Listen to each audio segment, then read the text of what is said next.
As per usual, the news has been absolutely insane this week. So Maggie and I are going to gab a little bit about a couple of headlines for you. I love FaceTime. I'm Mallory Hagan. And I'm Maggie Gelson Burnett. This is Pretty Furious.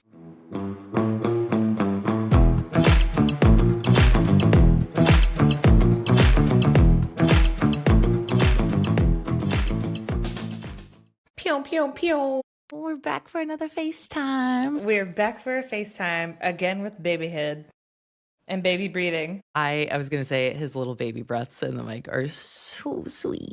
I'm sorry if you're listening to baby breaths in the mic. No, it's very cute. We're just living life as it happens right now. It's very sweet.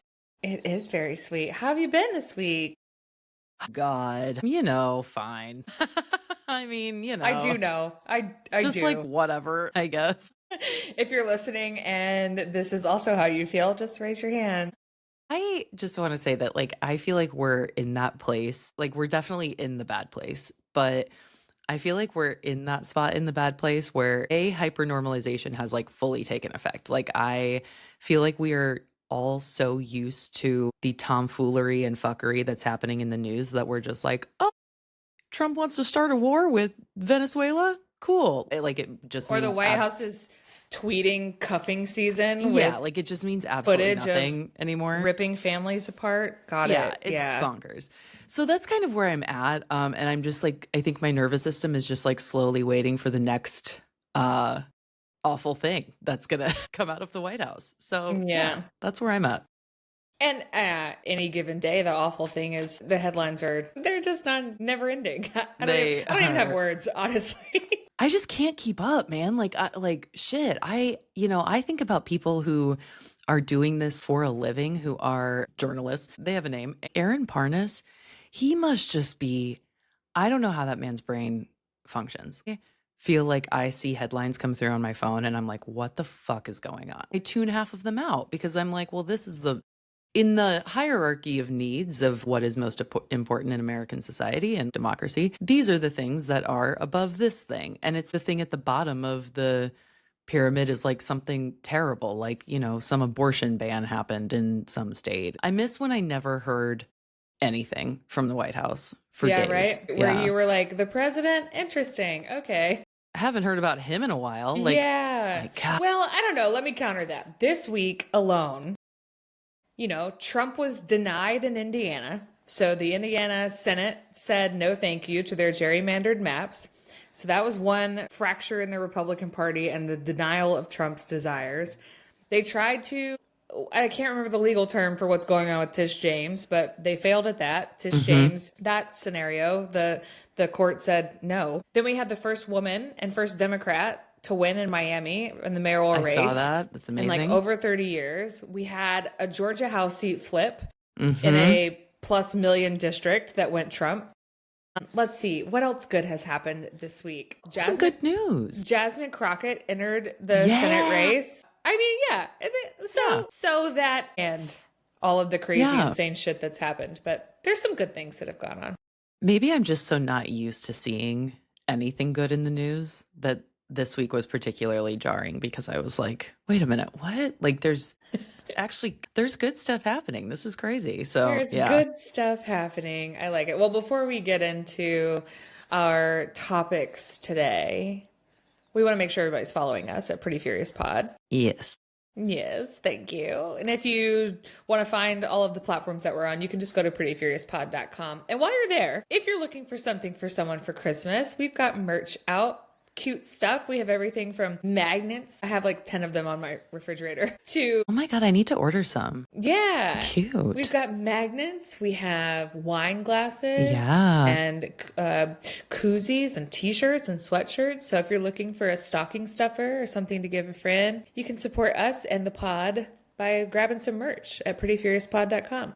Yeah. And be sure to follow us on Substack. That is our main hosting platform. I think one of our goals for 2026 is to kind of be more active over on Substack with our subscriber community over there. So please be sure to subscribe over on Substack.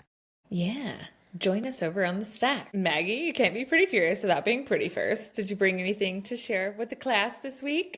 I sure did. This is the Le Shadow Stick from L'Oreal Paris. These are new. I think they're new. new eyeshadow sticks that L'Oreal just released. They're very pretty. I'm wearing this one today and I kind of like just buffed it It's out so it's like it's muted. much more muted slash So brown than it looks in the tube. that's what it is on in person. It's like this maroon kind of brown Yeah, I was shimmery. gonna say it seems much more pink in It's the very, tube. very pretty. It's very, very pretty. I think it looks, I just like diffused it like a shitload on my eyes, but it's very pretty. They last a really long time. They're really creamy. They go on perfectly. I think that I am a huge believer in using like a shadow stick, a liquid eyeshadow, something like that. It is so fast, so easy. If you're a beginner with makeup, these are amazing and they're at a drugstore price. So there you have it. That's my product. Love that. What about you? You know what? The weather, I think, sometimes re-ups certain products in your repertoire. And for me, this is a sleeping mask, but I just use it all day long. So the Laneige lip sleeping mask, Yes, or maybe you did this one, but I here's a have done reminder. definitely a sleeping mask, but it was not Laneige though. Well, here's a reminder. First of all, this is like chapstick meets petroleum jelly. And I've had this tube for, I'm embarrassed to say how long. So the stuff lasts forever. I think this size is like $18 or something. So it's Nice. definitely not cheap necessarily, but considering how long it lasts, I do love this product. And the wintertime, plus I think just breastfeeding does a lot of like dehydrating you. I Mm-hmm. have been it just takes like the tiniest amount and Love your it. lips feel like butter, and I Love love it. it. We I love love it. to see it. So I would say if you need something like this for yourself, great. But it's also a wonderful stocking stuffer for someone you love. So if you're thinking about your mom or a sister, or honestly, my boys use this product overnight too for their lips. Yeah, So absolutely. great product from Laneige. Laneige, if you're listening. We'll take a sponsorship. Thank you. We seem to be mentioning you at least once a week or once a month. Incredible. All right, we're pretty. Now we're pretty furious. You got a headline that's made you pretty furious this week? I sure do. Okay, so my headline is coming from CNN, and this is FDA intends to put its most serious warning on COVID vaccines. They're intending to put a black box warning on COVID-19 On the vaccine? vaccines, correct. Um, This is according to two people who are, quote, familiar with the agency's plans.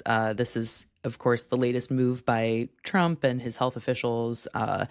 And, you know, we saw this week, too, that the articles of impeachment have been brought forward against RFK Jr. So I don't know. I mean, I think this all just goes to show, like, you know, a lot of people, the speculation around vaccines, particularly the COVID vaccine, has been a long kind of play of the Republican Party. They have utilized that in every capacity in their belt. That's kind of their Trojan horse in terms of like health and is the government protecting us or making us sick, blah, blah, blah. So I find it hysterical that they're putting a literal black box warning, which is reserved for, by the way, things like opioids.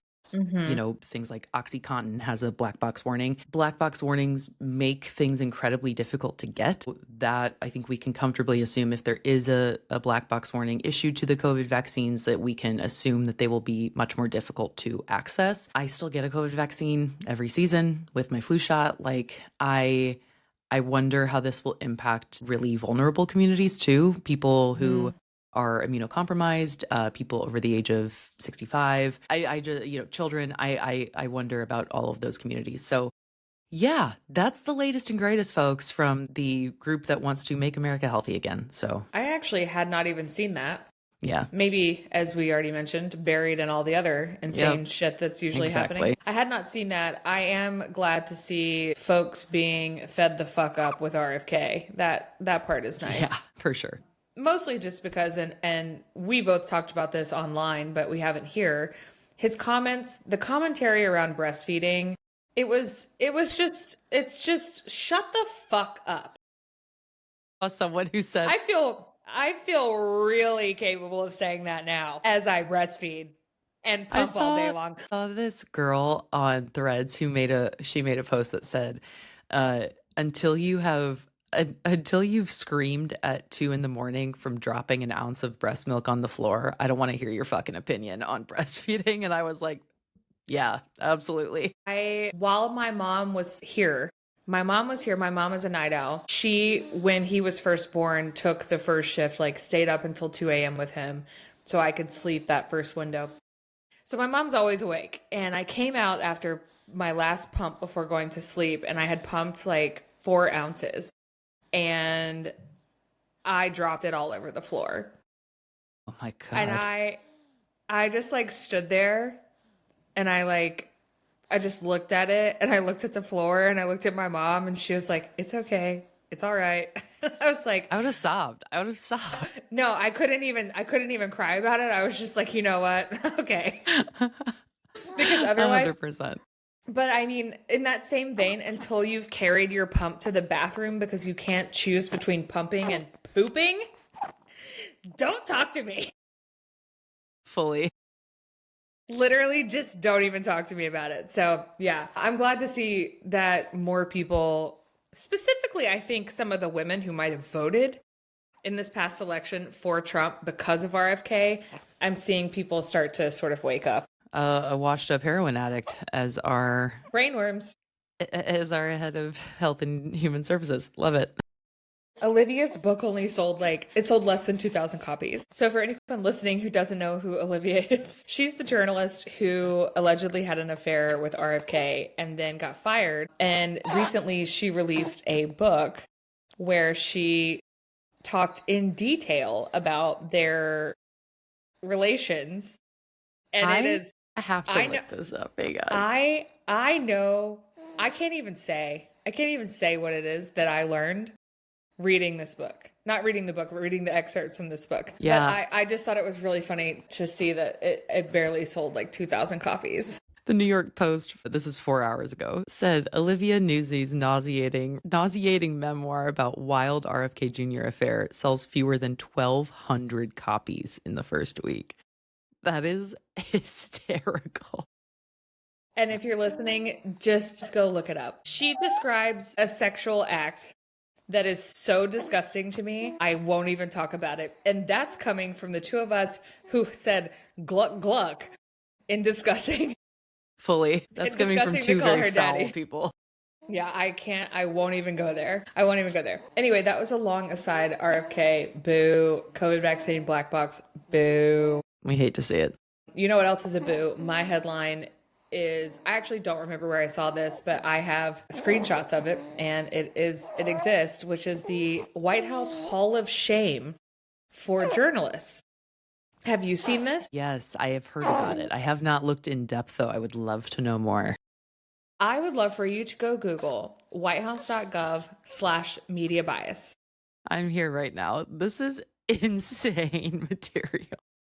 That is the White House of the United States of America. I am crying that they say in this one little blurb, this is just, I have no idea what this is even in reference to, frankly, but it just says CNN host fake Tapper when they're talking about Jake Tapper. So the thing that is so bizarre about this, if you go to whitehouse.gov/media bias, is that they have determined that there are people in the press who are quote unquote the enemy, right? And not only have they determined that they're the enemy, they have now created a web page where they are essentially calling them out. And that is, it's comical. It's comical, but it's also scary. So it is like, I sit here and I laugh, but it's also like quite jarring because they have even categories for, it appears, for these quote offenses. So like this one I was just reading about, Jake Tapper, fake Tapper, is under the category lie.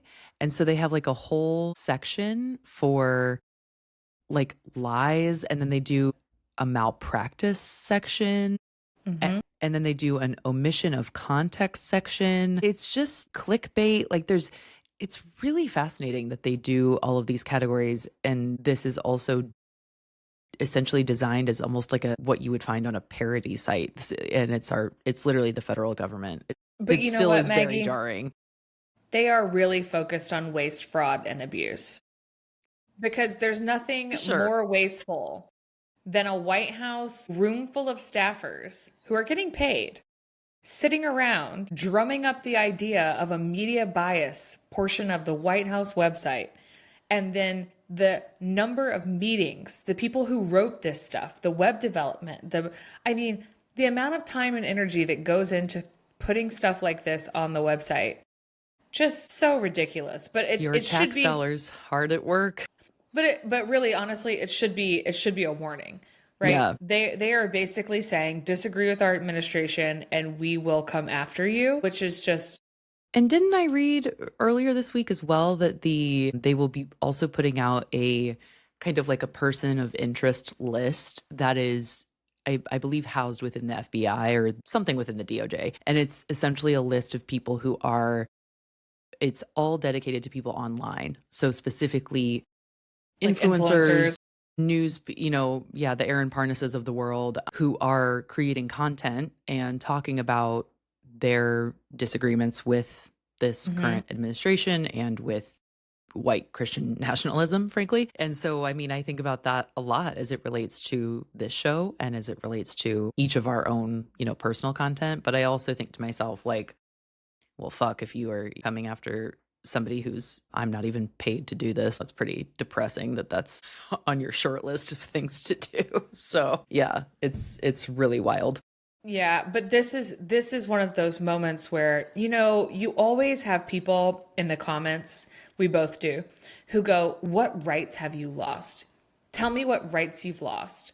And I just want it to be very clear that this right here is the First Amendment slipping. Mm-hmm. Yeah. Slipping. This causes the media and journalists to think twice about pushing back, asking the right questions, fact checking this administration, Mm-hmm. because when you fear for your job or you fear for your family or your safety, that is the government coming after you for exercising free speech and the First Amendment. So, Mm-hmm. Yeah, coming from the party of free speech, no less. well, this party says all the things and does the opposite. Speaking of somebody who says all the things and does the opposite, our buddy old pal, Erika Kirk, this week. Listen, Pew, pew, pew. tell me why the two videos in my life that have gone viral are me literally with Talking unbrushed about teeth. Charlie Kirk and Erika Kirk.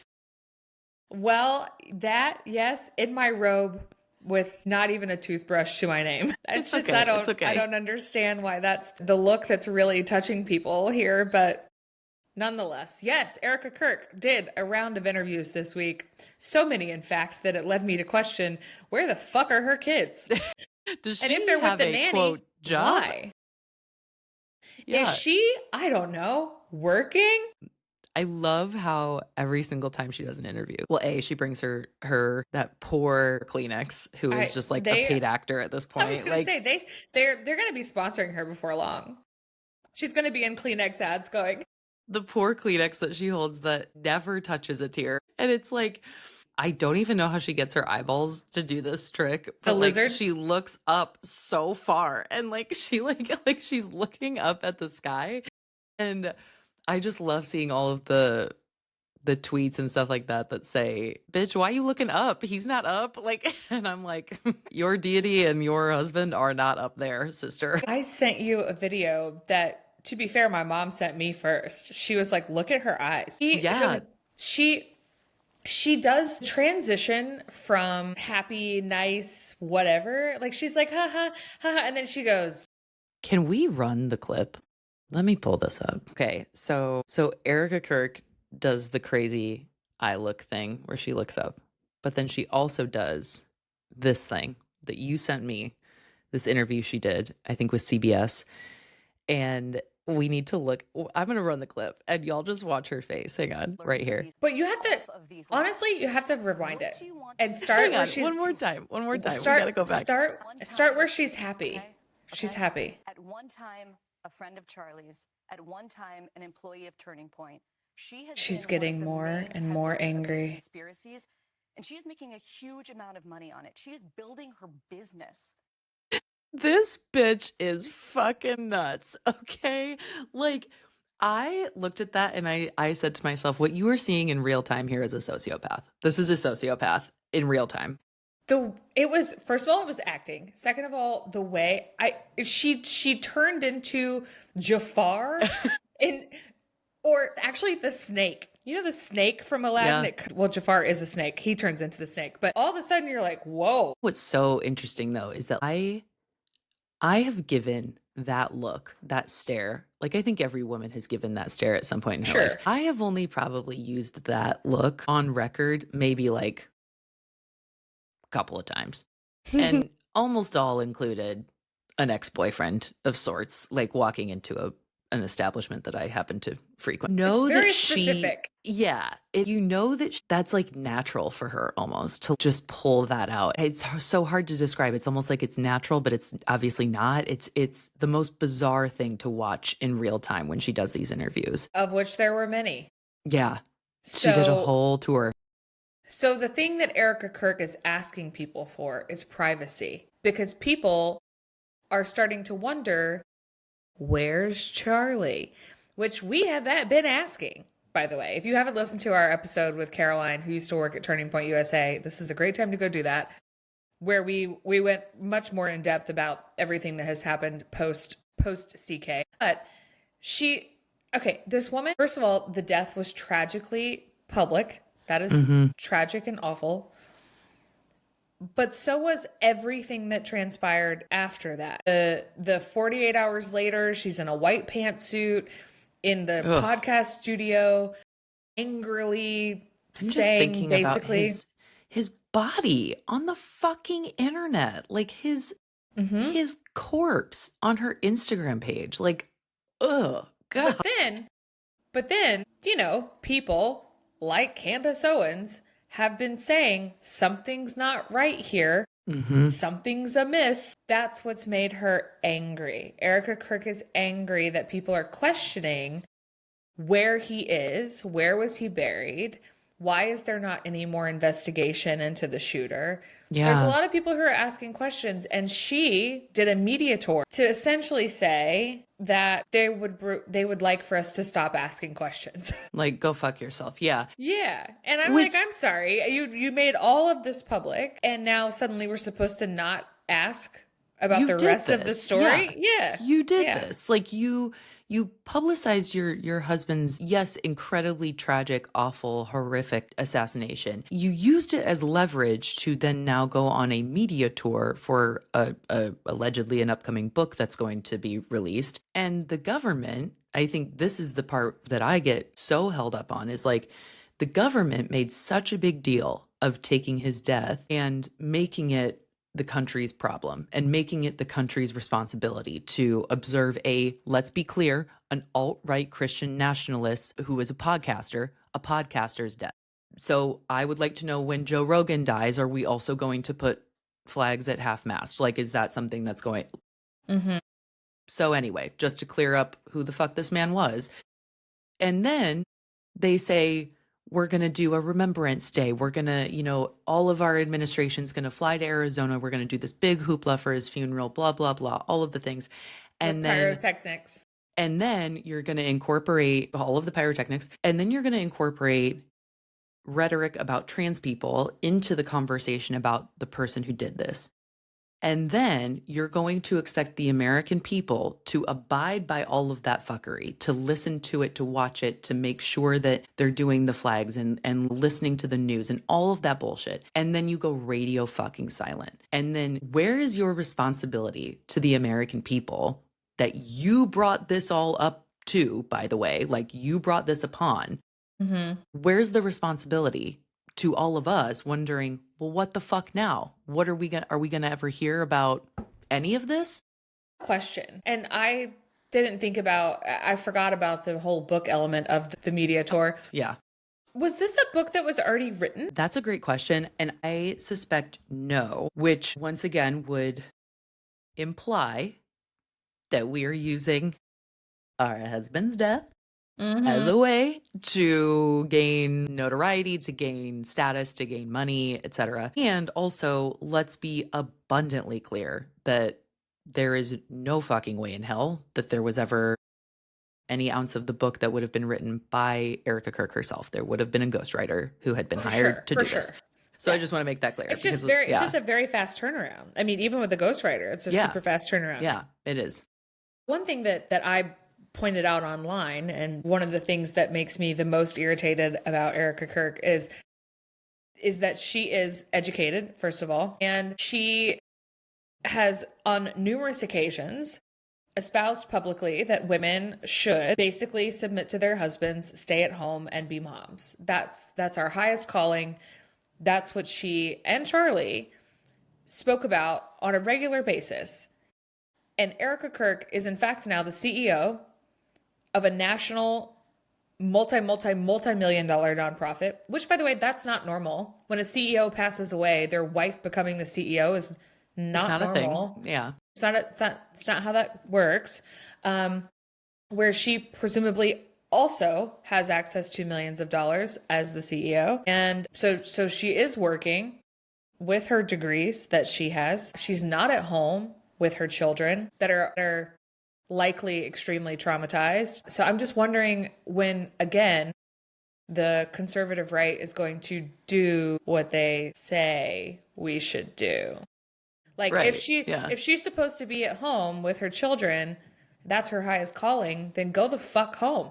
Yeah. And shut up. Yeah, and shut the fuck up. Mallory, I have a question for you that I had thought about earlier, and I even went as far as to write it down, which is when you know it's important. You were trying to remember it. I really was. So my question, and this has happened to me multiple times in the comment section of my Erika Kirk wedding dress post that I've made, is what do you say to a woman who says to you that critiquing Erika Kirk, or critiquing even somebody like Erika Kirk, is anti-feminist? Besides shut the fuck up. What is No.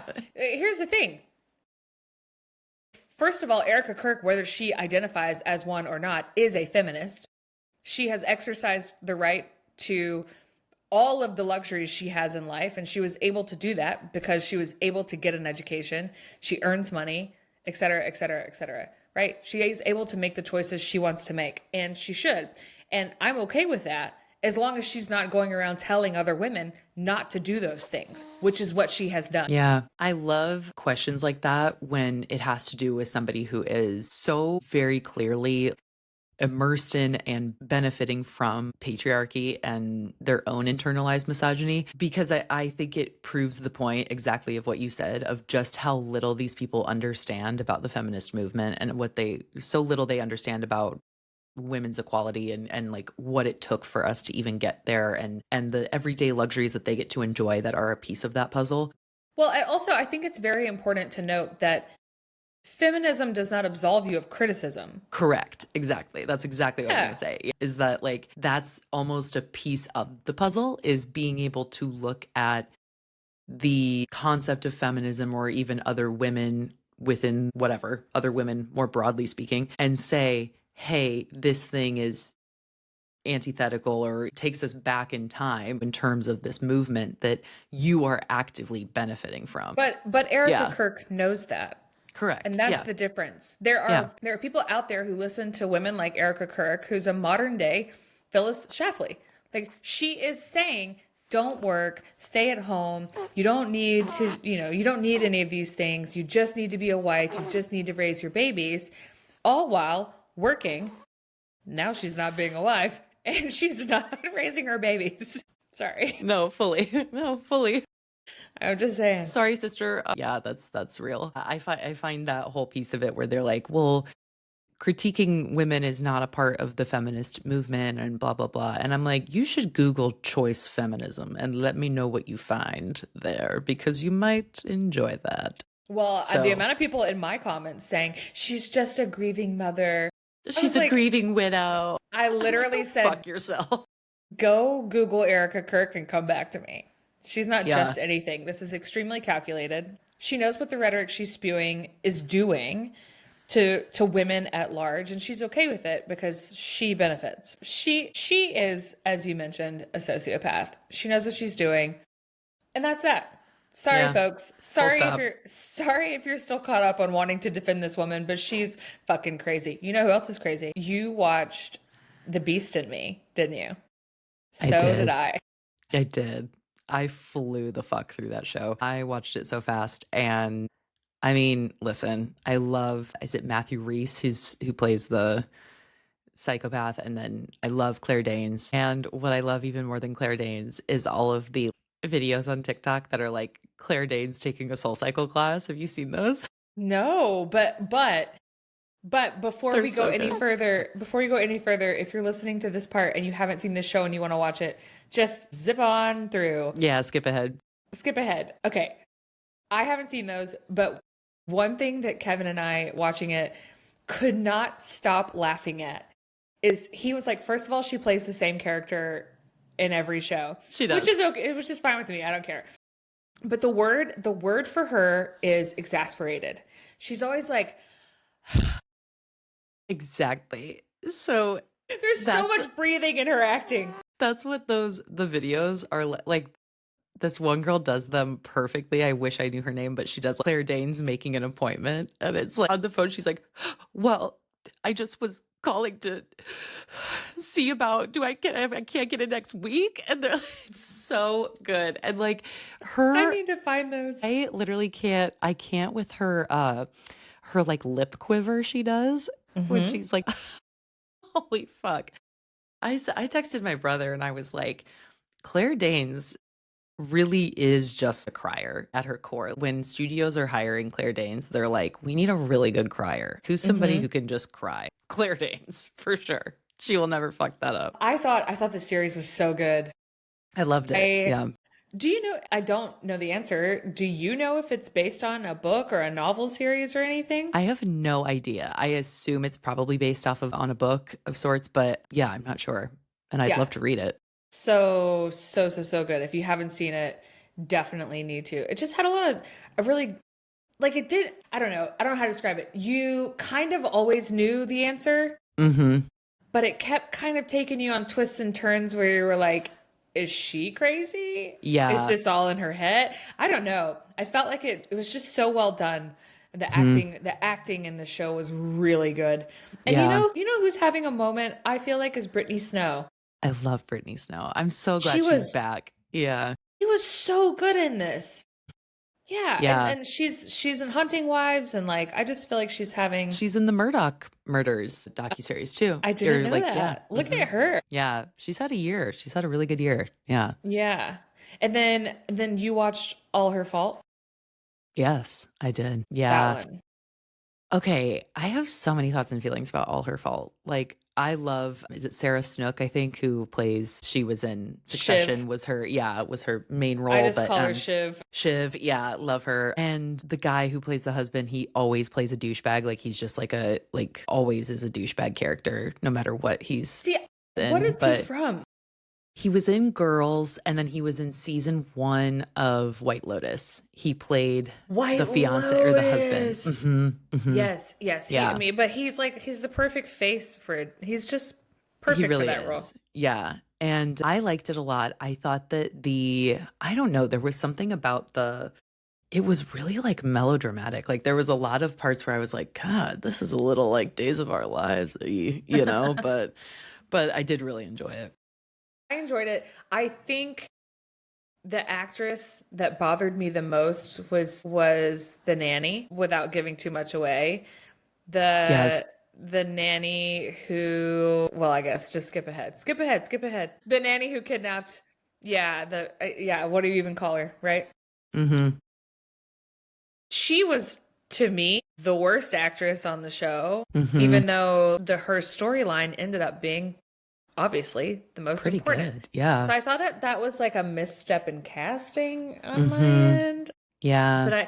But the twists and turns in that story, and just sort of the nuances of those characters and why they made decisions that they made and how long they let stories go on. I was like, wow, that was not what I expected. Yeah, it was good. I definitely think I preferred The Beast in Me to All Her Fault, but I did think that the sort of like play on a mom's responsibility and like women's roles I thought was really interesting, and I really enjoyed that. And I loved that it fit all three storylines. Yeah. The All Her Fault element fit every piece of the puzzle. To include the sibling dynamic and the parental. And I also found it interesting because I do think that this show will be widely watched by men. Yeah, totally. That there was so much commentary about the mental load and what women deal with. And That's just, to me, the first time I've ever seen that in a scripted show. Like, Yeah. so in your face, this is a problem. Yeah. Like when she's like waking up in the middle of the night and then she does all the research on like sleep training or whatever. And I was like, yeah, that is what happens. So yeah. It is. I also found it to be, it's almost comical how every moment in that show where there was something like that present, Kevin was somewhere else. I thought to myself at one point, is this a joke? Like every time there was a moment where it was like really in your face, I was like, my husband's in the bathroom. Where's he at? I'm not rewinding it. You missed this part. You missed it. It's really important. Really important to the plot line. Oh God. Yeah. Man. Well, both very good. Speaking of the plot line, I may or may not have in the middle of the night watched the first 2 episodes of the Eras Tour docuseries. Hey, what'd you think? What do you think so far? Did you watch any of it? No. And here's my thing. I have real beef with Taylor Swift. Like Everyone does. I just like can't. I kept seeing the commercials while I was trying to watch like Christmas movies and stuff. And I was just like, bitch, shut the fuck up. And there's the obvious like consumerism beef. What's keeping you from wanting to press play? You know you're going to watch it, but what's keeping you from wanting to? I do know I'm going to watch it. I think that I have had a real struggle with her since going to the Eras Tour, frankly. And kind of just observing how much money you spend to go to a show like that. Of course, it was amazing. Of course, I had a great time. And then kind of, I feel like when she started dating Travis Kelce, she's just kind of like constantly in our faces. And I frankly have fatigue of just seeing her always. There's always something in the headlines about her. There's always something that somebody's sharing about. They rented this house in Rhode Island for their wedding. And I just keep thinking to myself, no one cares. The entire world is fucking grumbling. So I don't know. I understand it's not necessarily like her fault that she's showing up in the headlines. It's not like she's like, but it's not entirely her fault. These publications know that she will get viewers and know that they will make money off of it. So I get it. But I think it's the billionaire of it all, the kind of like my own quote unquote awakening of the last year or two. This is not ethical. Like there is no way to be ethical in this. I think that's really what I struggle with the most. But mostly I think a lot of it is I have Taylor Swift fatigue right now. So yeah. Yeah, I have mixed feelings about Taylor Swift, but I always have. I never got fully on the Taylor train. And I think part of it is that I find her talent in songwriting and storytelling to be so incredible. I admire the way her brain works and all of that. I think she has immense talent. And it is clear that she also works extremely hard. And those are things that I find it very difficult to deny her of, obviously. Yeah, totally. There's something about the gosh golly gee demeanor that I can't stand. Same. It's like, oh, I can't stand it. She's goofy. She's literally goofy. But it doesn't feel authentic always. But she's also like, I read this somewhere and I can't stop thinking about it. It's like she's still trying to play like a dumb teenage girl and she's 35. And you're like, bitch, come on. Like, you have to evolve at some point. So yes. I totally get that. Yeah. Yes. So my thoughts, first 2 episodes. First of all, I love any type of docu about a tour. The behind the scenes, as a kid who grew up in a dance studio and dreamed of like dancing on tour stages, anything behind the scenes I find fascinating. Yeah. And as someone who has had just the tiniest glimpse into the industry, being able to comprehend the magnitude of what they accomplished. I mean, just logistics alone. Yeah, totally. Never mind the show. The amount of people and everything that goes into putting on a show like that is so impressive. What I have found in the first 2 episodes that are available, there's a nice emphasis on storylines of people within the tour that are not her. So you learn about, I think he's a bassist that's been with her since 2007. You learn about Cam, the dancer who's on the tour, and his family and how he came to be. And so I really appreciate that it's not just like, here's why we made all these choices, right? You learn about the people who make up the production and whether it is fabricated for public image or not, she is extremely, whether it's fabricated or not, she acknowledges at every turn that this was a group effort, right? Like she continually says, we have the best in the business and we couldn't do it without them. And because they were able to learn this show and revamp the show in 2 months and learn, their surprise numbers in the middle of the night, like we were able to pull off all of these really cool secrets and all of that kind of stuff. So I find that to be, I like stuff like that. Totally. Where the star of the show recognizes that they wouldn't be who they are unless they had surrounded themselves with those type of folks. So far, I'm obviously going to watch all of it out of pure curiosity. And I like learning about the storylines. Her and Travis, like talking on the phone, I was like, yeah, I don't care. Baby, I'm so happy. Baby, I'm so happy. Ew. I was like, okay. Kind of drives me nuts, but I think I to your point, I'm also very fascinated by the logistics of it all.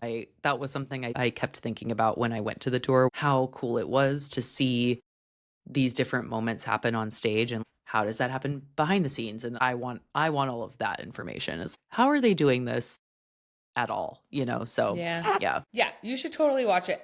Who I have been watching this past week and I'm really excited about, we talked about it earlier in the show, it's Jasmine Crockett. Yes, Jasmine Crockett running for Senate in Texas. I am very excited for her and for her campaign.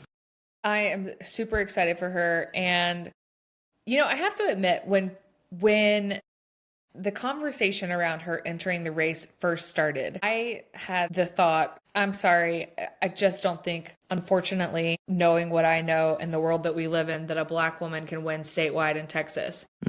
But then started digging into the numbers, and Texas has a much larger population of people of color than I realized. Yeah. And not that is the sole reason to vote for someone, and not that everyone who is a person of color is a monolith in that way. No, that totally makes sense. Yeah, I think a lot of people, myself included, tend to have very, very skewed perceptions of what Texas looks like and sounds like because of the Republican Party having such a grip on that state.